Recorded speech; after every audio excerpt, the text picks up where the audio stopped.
सीकी में चर्चा करेंगे अरविंद केजरीवाल को लेकर। अरविंद केजरीवाल अब से कुछ देर बाद प्रेस कॉन्फ्रेंस करने जा रहे हैं और चर्चा के लिए मेरे साथ स्टूडियो में मौजूद हैं खास मेहमान हर्षवर्धन त्रिपाठी जी, सीनियर जर्नलिस्ट मेरे साथ हैं, राहुल महाजन सीनियर जर्नलिस्ट हैं, समीर चौंगावकर सीनियर जर्नलिस्ट मेरे साथ हैं। आप तीनों का बहुत बहुत स्वागत है। तो आज अरविंद केजरीवाल अब से कुछ ही देर में प्रेस कॉन्फ्रेंस करने जा रहे हैं क्योंकि कल ईडी के सामने उन्हें पेश होना है। ईडी ने उन्हें समन किया है, पूछताछ के लिए बुलाया है। मामला शराब घोटाले से जुड़ा हुआ है, जिस मामले में पूर्व डिप्टी सीएम मनीष सिसोदिया पहले से ही जेल में हैं और उन्हें लगातार बेल नहीं मिल पा रही है, लगातार उन्हें कोर्ट से झटका मिल रहा है। आम आदमी पार्टी कह रही है कि यह भारतीय जनता पार्टी की द्वेषपूर्ण कार्रवाई है। आम आदमी पार्टी को खत्म करना चाहती है बीजेपी, डरी हुई है अरविंद केजरीवाल के बढ़ते हुए कद को लेकर, इसीलिए जानबूझकर अरविंद केजरीवाल को झूठे केस पे फंसाया जा रहा है। और 2 नवंबर यानी कल जब अरविंद केजरीवाल से पूछताछ होगी तो उन्हें गिरफ्तार किया जा सकता है। ये अभी से ही आम आदमी पार्टी ने कहना शुरू कर दिया है। तो वहीं बीजेपी कह रही है कि अरविंद केजरीवाल दरअसल असल मास्टरमाइंड हैं शराब घोटाले के और इसीलिए उनसे पूछताछ बहुत जरूरी है। इसीलिए अब कट्टर ईमानदार छवि वाले जब खुद फंस रहे हैं तो सिर्फ और सिर्फ एक विक्टिम कार्ड खेलते हुए नजर आ रहे हैं, ये बीजेपी की तरफ से कहा जा रहा है।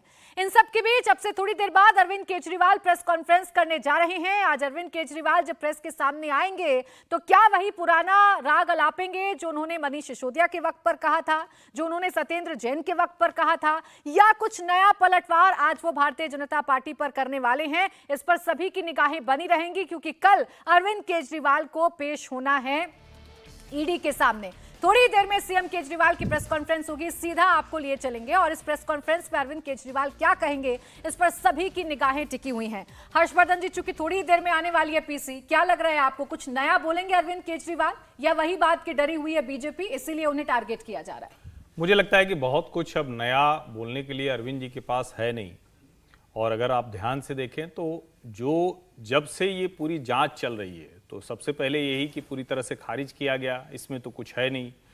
पहली बार है कि जो 338 करोड़ एक नंबर आया है कि इतने का करप्शन हुआ है, इतने का भ्रष्टाचार हुआ है, ये वो रकम है जिसको हम कमीशन कह रहे हैं कि इन्फ्लेट कर दिया गया कमीशन, 7% एक्स्ट्रा कमीशन है। तो एक तरह से कहें कि पहली बार ये स्टैब्लिश होता हुआ दिखा है, जिसको सुप्रीम कोर्ट अपने जजमेंट में कह रहा है कि मनी ट्रेल स्टैब्लिश्ड।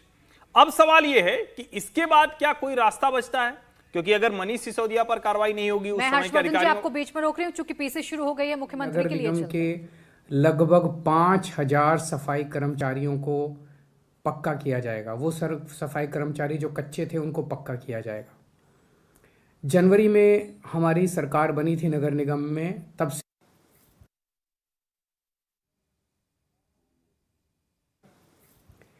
आज आप लोगों को एक खुशखबरी देने के लिए मैं आया हूं।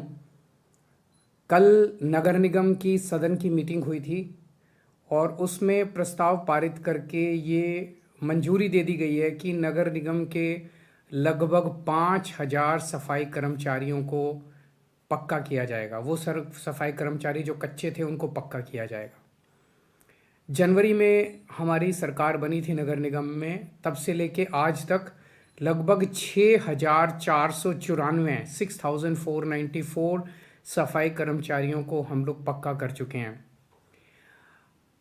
कच्चे कर्मचारी मतलब जिनकी नौकरी का कुछ नहीं पता, आज बुलाते हैं काम पे, कल नहीं बुलाते काम पे, महीने में 15 दिन बुलाएंगे कि 20 दिन बुलाएंगे इसका नहीं पता, छुट्टियों का नहीं पता, पूरी तनख्वाह नहीं मिलती है। तरह तरह से सफाई कर्मचारियों का शोषण किया जाता था। 15 साल से नगर निगम में बीजेपी की सरकार थी जिसने सफाई कर्मचारियों का शोषण करने में कोई कसर नहीं छोड़ी थी। सफाई कर्मचारियों की हमेशा मांग रहती थी कि उन्हें पक्का किया जाए। उस प्रक्रिया को अब हमने आगे बढ़ाया है। हमारा आपको वादा था कि हम सफाई कर्मचारियों को पक्का करेंगे। जब से ये ऐलान किया है बहुत सफाई कर्मचारी बहुत खुश हैं। मेरे पास कल से ढेरों फ़ोन आ रहे हैं सफाई कर्मचारियों की, उनको पक्का किया गया है। पंजाब में भी जब से हमारी सरकार बनी है लगभग 1.5 साल हुआ है। 1.5 साल के अंदर हमने 30,000 से ज़्यादा कच्चे कर्मचारियों को पक्का किया है। तो ये एक तरह से आम आदमी पार्टी की कमिटमेंट है। हम कच्चे कर्मचारियों का मतलब होता है उनका शोषण। जब भी हमें जिस भी सरकार में मौका मिलेगा, जहाँ भी हमें मौका मिलेगा, हम कच्चे कर्मचारियों को पक्का करेंगे और ये कच्चे वाला सिस्टम भी धीरे धीरे इसको ख़त्म करेंगे। जब से आपने आम आदमी पार्टी की सरकार बनाई है, अच्छी अच्छी खबरें नगर निगम से आ रही हैं। पहले नगर निगम से केवल और केवल भ्रष्टाचार की 2 ही खबरें आती थी, भ्रष्टाचार की खबरें आती थी। इतना भ्रष्टाचार होता था नगर निगम में 15 साल जब से बीजेपी की सरकार थी। और बस यही सुनने को मिलता था कि सफाई अलग अलग किस्म के, केवल सफाई कर्मचारी नहीं, एमसीडी के सभी कर्मचारियों को 3 महीने से तनख्वाह नहीं मिली, 4 महीने से तनख्वाह नहीं मिली। सभी कर्मचारी केवल सड़कों पे प्रोटेस्ट करते नज़र आते थे, हड़ताल करते नज़र आते थे कि उनको तनख्वाह दी जाए। काफ़ी मशक्क़त करने के बाद कई गलत चीज़ों को कंट्रोल किया है हमने पिछले 10 महीने में, और अब सभी कर्मचारियों को टाइम पे तनख्वाह मिलने लगी है। पिछले 3-4 महीने से ऐसे होने लगा कि अब सभी कर्मचारियों को टाइम पे तनख्वाह मिलने लगी है और सफाई कर्मचारियों के पक्के होने का सिलसिला चालू हुआ है। तो मैं आप सब लोगों को, दिल्ली के लोगों को बधाई देना चाहता हूँ, सभी कर्मचारियों को बधाई देना चाहता हूँ। अभी त्योहारों का सीज़न है, अभी नवरात्रि गए हैं, दशहरा गया है, उनकी बहुत बहुत शुभकामनाएं आपको। दिवाली आने वाली है, दिवाली के मौके पे ये बहुत बड़ा अनाउंसमेंट है। दिवाली अब सब लोगों के लिए शुभ हो, छठ पूजा सब लोगों के लिए शुभ हो, दुर्गा पूजा, काली पूजा अभी हुई हैं। सभी त्योहारों की आप सब लोगों को बहुत बहुत बधाई हो, शुभकामनाएं, और भगवान आप सब लोगों को खुश रखे, आपके परिवार के लोगों को स्वस्थ रखे, खूब बरकत दे और आपकी सबकी मनोकामना पूरी करे। नमस्कार। तो मुख्यमंत्री अरविंद केजरीवाल को आपने सुना, जो ये कह रहे हैं कि सफाई कर्मचारियों को हमने पक्का किया है। 5000 सफाई कर्मचारियों को पक्का करने की बात ये खुशखबरी देते हुए और साफ तौर पर दिवाली की शुभकामनाएं दे रहे हैं। तमाम जो त्योहार अब आने वाले हैं उसकी शुभकामनाएं देते हुए मुख्यमंत्री नजर आ रहे हैं। भ्रष्टाचार का जिक्र जरूर किया, लेकिन बीजेपी के शासनकाल में जो भ्रष्टाचार हुआ एमसीडी में, उसका जिक्र अरविंद केजरीवाल कर रहे थे। कल उन्हें ईडी के सामने पेश होना है, उसके बारे में कुछ भी कहते हुए अरविंद केजरीवाल नजर नहीं आ रहे हैं। लेकिन हर्षवर्धन जी, जाते जाते सारे त्योहारों की शुभकामनाएं देना, क्या मुख्यमंत्री को भी ये लग रहा है कि ये शायद आखिरी बार है कि लोगों से मुखातिब हो रहे हैं? कल शायद उनकी गिरफ्तारी हो सकती है। देखिए, 2 चीज़ें हैं। एक तो ये कि अरविंद केजरीवाल की अपनी शैली है, और सबसे पहले तो मैं कहूँगा कि मैं भी बधाई दूंगा, क्योंकि अगर कर्मचारियों को पक्का कर दिया गया, उनका नियमितीकरण कर दिया गया है, तो ये बहुत अच्छी बात है। क्योंकि ये जो कहते हैं ना कि कर्मचारियों का एक अनिश्चितता वाले माहौल में काम करना, तो वो एक मुश्किल होती है, वो कई बार हम कहते हैं। और ये इसको आप इस तरह से भी देखिए कि फ्रीबीज पॉलिटिक्स के बाद ये नया दांव है। अरविंद केजरीवाल कह रहे हैं, और बहुत स्पेसिफिक तरीके से वो कह रहे हैं कि हमको जहां जहां अवसर मिलेगा हम पक्का करेंगे लोगों को। अब ठीक है कि वो कितना उसकी गुंजाइश है, किस सरकार में कितना उसके खजाने पर क्या है, उतनी नौकरियां मिलेंगी या नहीं मिलेंगी, ये सारे सवाल अलग हो सकते हैं। लेकिन ये लोगों को लुभाएगा तो भारतीय जनता पार्टी और दूसरी पार्टियों को इसके लिए तैयार होना पड़ेगा, क्योंकि एक नया पॉलिटिकल दांव है। अब इसका दूसरा पहलू है कि क्या वो गिरफ्तार होने वाले हैं। देखिए, गिरफ्तारी तो लगभग उस दिन तय हो गई थी जिस दिन ये आया था कि एक जो मेन एक्यूज्ड है उससे फेस टाइम पर वीडियो कॉल पर बात की। अब जाहिर है, अगर इस तरह की बातचीत, एक शराब नीति में घोटाला हुआ, ऐसी शराब नीति बनाई गई कि उसमें ढेर सारे लोगों को, सिंडिकेट को लाभ मिलता है, वो पैसा पार्टी के पास जाता है, सर्वोच्च न्यायालय में आकर यहां एक मनी ट्रेल स्टैब्लिश होने की बात होती है, तो कुल मिलाकर गिरफ्तारी आज नहीं तो कल होनी है। सवाल ये कि क्या 2 तारीख को हो जाएगी? तो कम से कम आम आदमी पार्टी की आतिशी मारलेना की कल प्रेस कॉन्फ्रेंस सुने, या जो अब लिंक जुड़ते हुए दिख रहे हैं उसमें यह लगता है कि अरविंद केजरीवाल की गिरफ्तारी या कल होगी, या हो सकता है कुछ समय और ले ईडी अपने जो सबूत पुख्ता करने के लिए या न्यायालय में जाएंगे तो बताएंगे कि क्यों हमने गिरफ्तार किया है और क्यों जमानत नहीं देनी चाहिए। क्योंकि अगर गिरफ्तारी होगी तो यह पक्का करके होगी कि कम से कम जल्दी उनकी जमानत ना होने पाए। अब आगे की रणनीति समीर जी दिल्ली में क्या रहेगी आम आदमी पार्टी की, अगर ऐसा हो जाता है, अगर ऐसी संभावनाएं आम आदमी पार्टी भी जता रही है? ऐसी संभावना जताई गई थी मनीष सिसोदिया के वक्त पर और मनीष सिसोदिया गिरफ्तार हुए थे। अगर ऐसा होता है तो क्या रणनीति अब आम आदमी पार्टी की देखने को मिल सकती है? देखिए, बहुत मुश्किल होगा अरविंद केजरीवाल गिरफ्तार होते हैं, और ये तय है कि अरविंद केजरीवाल आज नहीं तो कल जरूर गिरफ्तार होंगे। हो सकता है कल गिरफ्तारी उनकी नहीं हो, लेकिन आने वाले दिनों में उनकी गिरफ्तारी हो सकती है, क्योंकि अरविंद केजरीवाल के पास भले कोई विभाग नहीं हो, लेकिन वो मुख्यमंत्री है, और 338 करोड़ का जो सुप्रीम कोर्ट ने कहा है, और इतनी बड़ी लिकर पॉलिसी जो लेकर आए थे, ऐसा तो हो नहीं सकता कि बिना केजरीवाल के नॉलेज से आई हो। उस लिकर पॉलिसी लाने में क्या आम आदमी पार्टी को फायदा होने वाला है, किस तरीके से वो पार्टी उसमें पैसा बना सकती है और चुनाव में लगा सकती है, ये सारी बातें मनीष सिसोदिया ने अरविंद केजरीवाल के साथ शेयर की होगी। अरविंद केजरीवाल के पास पूरी जानकारी है स्टिकर पॉलिसी की। जो पैसा आया 338 करोड़ रुपए का, मुझे लग रहा है ईडी को इसके संदर्भ में क्लू मिला है, इसी कारण मुख्यमंत्री को पूछताछ के लिए फिर से बुलाया गया है। और जब भी जिसे भी पूछताछ के लिए बुलाया था उसे कुछ दिनों बाद गिरफ्तार कर लिया गया है, चाहे वो मनीष सिसोदिया हो, चाहे वह संजय सिंह हो। मुझे लग रहा है कि अगर बुलाया गया है तो निश्चित रूप से गिरफ्तारी होगी, लेकिन अगर अरविंद केजरीवाल गिरफ्तार होते हैं तो यह तय है, इस पार्टी का टूटना तय होगा। पार्टी के अंदर एक बड़ी बगावत होगी, क्योंकि यह पार्टी एक कट्टर ईमानदारी की बात करते हुए देश की राजनीति में आई थी। अरविंद केजरीवाल के गिरफ्तारी होने के बाद यह तय कि उनकी जल्दी बेल होगी नहीं, लोकसभा चुनाव तक वो बाहर नहीं आ पाएंगे। ऐसी स्थिति में पार्टी में भगदड़ मचेगी और पार्टी को एकजुट रखना बहुत मुश्किल होगा। अच्छा, कट्टर ईमानदार वाली जो बात है राहुल जी, इसे आम आदमी पार्टी अभी भी आगे बढ़ाती है, लेकिन जो आरोप अरविंद केजरीवाल पर लगे हैं, जो विजय नायर का बयान है, जो दिनेश अरोड़ा का बयान है, जिसमें अरविंद केजरीवाल से मुलाकात की बात ये दोनों कर रहे हैं, एक सरकारी गवाह है और एक आरोपी है, उसका जवाब देते हुए आम आदमी पार्टी नजर नहीं आती है। देखिए, आम आदमी पार्टी का जो ज़्यादा फोकस है वो इस बात को लेकर है कि वो ये किसी ना किसी तरह जनता के सामने पेश करे कि जो सरकार है, जो केंद्र सरकार है, वो आम आदमी पार्टी को किसी ना किसी तरह से फंसाना की कोशिश कर रही है। क्योंकि उनका जो ईमानदारी, जो भ्रष्टाचार मुक्त जो सोसाइटी है, उसका जो प्लान था, अगर ये सारे नेता जो हैं इस तरह से ये प्रूव हो जाता है कि इन्होंने जो है इस तरह की रिश्वत ली है, तो उससे उनको बहुत ज़्यादा प्रॉब्लम होगी। उसका पूरा का पूरा जो प्लान जिस पर पार्टी खड़ी हुई थी, जिस मुद्दे पर पार्टी खड़ी हुई थी, वही कहीं ना कहीं ध्वस्त हो जाएगा।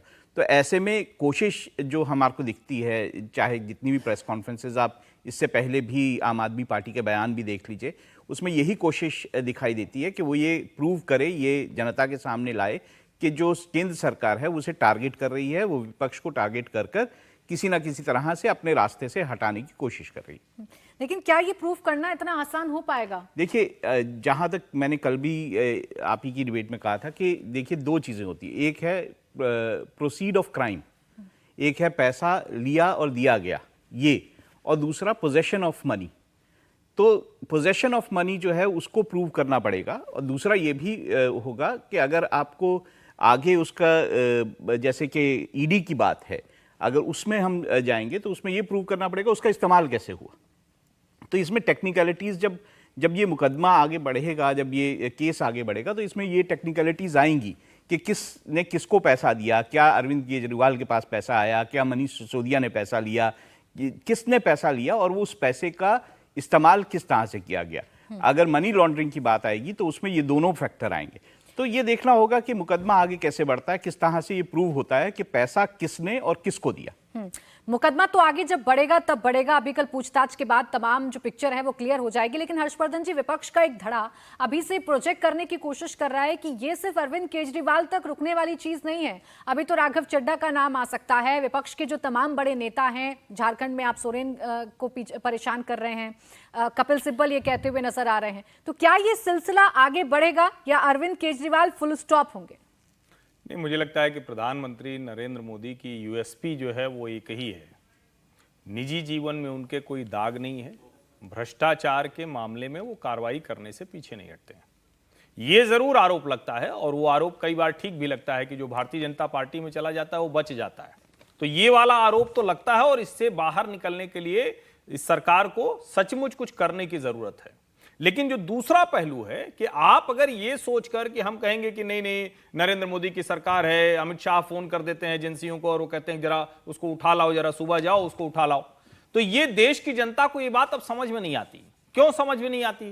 क्योंकि जिन लोगों का नाम आतिशी मारलेना ने एक के बाद एक गिनाया कि पहले हेमंत सोरेन जाएंगे, फिर ये जाएंगे, फिर ये जाएंगे, उन सारे लोगों के ऊपर वो भ्रष्टाचार के मामले पहले से हैं। अब तेजस्वी यादव तो जिन मामलों में अभी तक वांछित हैं या जिसको हम कहें कि आरोपी बनाए जा रहे हैं, वो आरोपी तो किस वजह से हैं? वो कोई इस वजह से थोड़ी ना है कि 2014 में नरेंद्र मोदी भारत की सत्ता में आ गए, भारत के प्रधानमंत्री बन गए।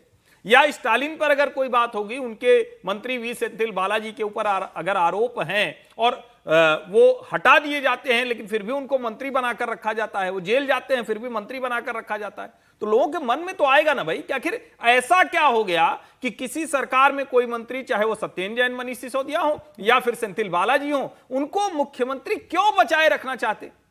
ऐसे में मुझे लगता है कि कार्रवाई रुक जाएगी, ये तो मुझे कतई नहीं लगता है। बल्कि मुझे ये जरूर लगता है कि जो 2024 का चुनाव होने वाला है, अभी आप इसको चूंकि नवंबर दिसंबर का जो महीना है, नवंबर पूरा और दिसंबर 3 तारीख तक, तब तक ये 5 राज्यों के विधानसभा चुनाव के नतीजे आते हैं। ये परिणाम भी बहुत कुछ तय करेंगे। तो हो सकता है कि थोड़ा कुछ धीमे मामला चले, लेकिन इन 5 राज्यों के परिणाम के बाद लोकसभा चुनाव के पहले मुझे तो इसमें बहुत तेजी आती हुई दिख रही है। कहीं कोई धीमापन नहीं दिखेगा, क्योंकि मोदी को भी पता है कि एक ही रास्ता है, भ्रष्टाचार के खिलाफ खड़ा एक नेता, एक ऐसा नायक जो करप्शन के मामले में जीरो टॉलरेंस की पॉलिसी रखता है। यानी इसका लोकसभा चुनावों से, आने वाले विधानसभा चुनावों से कोई कनेक्शन है, जैसा विपक्ष कहता है, कपिल सिब्बल कह रहे हैं, और उनके पास पुख्ता एग्जाम्पल है महाराष्ट्र का। उन्हें जब भी ईडी सीबीआई की कार्रवाई को गलत दिखाना होता है, वो महाराष्ट्र की बात करते हैं कि जिनको आप सबसे ज्यादा भ्रष्टाचारी बताया करते थे, उन्हें अपनी पार्टी में आप शामिल कर लेते हैं। नहीं तो क्या अजीत पवार अब भ्रष्टाचारी नहीं रह गए क्या? अभी दोषी तब भी नहीं थे, दोषी अब भी नहीं है, लेकिन आज भी भ्रष्टाचार के आरोपी अजीत पवार। अजीत पवार जितने भ्रष्टाचारी उद्धव ठाकरे के उप मुख्यमंत्री रहते थे, वैसे ही एकनाथ शिंदे के उप मुख्यमंत्री रहते हैं। भाजपा के साथ आ जाने से उनके ऊपर भ्रष्टाचार के आरोप खत्म नहीं हो जाएंगे। दूसरी बात, क्या कोई भी मामला अभी तक वापस हो पाया है क्या अजीत पवार भारतीय जनता पार्टी के साथ हैं, उप मुख्यमंत्री हैं महाराष्ट्र में, तो क्या उनके ऊपर जितने घोटाले थे वो सब बंद हो गए क्या? फाइल क्लोज हुई क्या? किसी में क्लोजर रिपोर्ट लगी क्या? नहीं लगी है। वहां कानून अपना काम करेगा, और मेरा यह मानना है कि आज नहीं तो कल, चाहे आप जिधर दाएं बाएं होते रहिए, अब वो समय चला गया कि आप बच जाएंगे। कार्रवाई तो आपके ऊपर होनी है। अगर अजीत पवार भ्रष्टाचारी हैं, अगर विपक्ष कह रहा है, तो उसको और दबाव बनाना चाहिए, थोड़ा धरना प्रदर्शन भी करना चाहिए, थोड़ा लड़ाई लड़नी चाहिए कि भैया इनको आपके साथ लिया, जरा अब इनको भी कुछ कार्रवाई करके दिखाओ, इनके हम छापे वापे मरवाओ। सिर्फ टीवी की डिबेट से थोड़ी ना काम चलेगा। क्या ये टूल किट है समीर जी? ईडी सीबीआई जो लगातार प्रमुख मुद्दा बनाया जा रहा है तमाम चुनावों में, और इसे चुनावों से जोड़कर ही विपक्ष देखता है और कहता है देखिए चुनाव आ गए, अब ईडी सीबीआई का इस्तेमाल करना शुरू कर देंगे, छत्तीसगढ़ में पहुंच जाएंगे, आप अधिकारियों को परेशान करना शुरू कर देंगे, मुख्यमंत्री के ओएसडी को परेशान करना शुरू कर देंगे। तो क्या ये बड़ा टूल किट हो सकती है ईडी सीबीआई? देखिए, मुझे लगता है कि कोई भी कार्रवाई चुनाव को देखते हुए या राजनीतिक पार्टी विपक्ष को देखते हुए ईडी नहीं कर रहा है। जिसके ऊपर भी ईडी की छापेमारी हुई है, आप देखिए केस पहले से चल रहे थे। अशोक गहलोत कह रहे थे कि चुनाव आ गया है तो ईडी आ गई है। अशोक गहलोत के भाई के ऊपर तो 2019-20 में भी ईडी ने कार्रवाई की थी, पहले से जांच चल रही है। जिनके ऊपर भी ईडी की कार्रवाई हो रही है, उसके पहले सीबीआई और ईडी की कार्रवाई 3 से 4 साल पहले चल रही है। हेमंत सोरेन के ऊपर पहले चल रही थी, उद्धव ठाकरे के ऊपर पहले से एक ईडी का नोटिस गया हुआ है, शरद पवार के ऊपर, अजित पवार के ऊपर पहले से जांच चल रही है, शरद पवार के ऊपर ईडी की जांच का नोटिस चला हुआ है। तो इसमें से कोई भी ऐसा नेता नहीं है कि जिसको ये कहा जा सकता है कि केंद्र सरकार ने चुनाव को देखते हुए और 2024 को देखते हुए कार्रवाई की है। मुझे ऐसा लगता है कि विपक्ष ये बात रखती है कि भारतीय जनता पार्टी ईडी का इस्तेमाल कर रही है, लेकिन सुप्रीम कोर्ट केंद्र सरकार के हाथ में नहीं है। आप सुप्रीम कोर्ट का जजमेंट देख लीजिए, बहुत स्पष्ट उन्होंने 338 करोड़ रुपए का जिक्र करा है। तो ये बताता है कि शराब दिल्ली के इसमें दिल्ली सरकार शराब घोटाले में शामिल रही थी। इसी तरह से लालू प्रसाद परिवार भ्रष्टाचार में शामिल रहा, इसलिए उनके ऊपर कार्रवाई हो रही है। और मुझे लग रहा है देश की जनता है बहुत बेहतर तक ये समझ चुकी है कि जो भ्रष्टाचारी है उनके ऊपर प्रधानमंत्री नरेंद्र मोदी 2014 के बाद लगातार कार्रवाई कर रहे हैं, और ये आने वाली कार्रवाई 2024 के बाद भी जारी रही है। ऐसा नहीं कि 2024 में सरकार बनने के बाद प्रधानमंत्री इसमें ढील दे देंगे। जब तक प्रधानमंत्री मोदी इन भ्रष्टाचारियों को अंजाम तक नहीं पहुंचाएंगे, सलाखों के पीछे नहीं पहुंचाएंगे, कमाया हुआ पैसा वापस जब्त नहीं करेंगे, इन्हें छोड़ने वाले नहीं है। और ये सारे विपक्षी नेता जो भ्रष्टाचार में चुनावी राज्य हैं समीर जी, उनमें तो जोर शोर से चर्चा हो रही है ईडी सीबीआई की, और तमाम जो कांग्रेस शासित राज्य हैं वहां तो खासकर वहां के जो नेता हैं वो कह रहे हैं कि ये टूल किट है और इसी के जरिए जीतने की कोशिश कर रही है।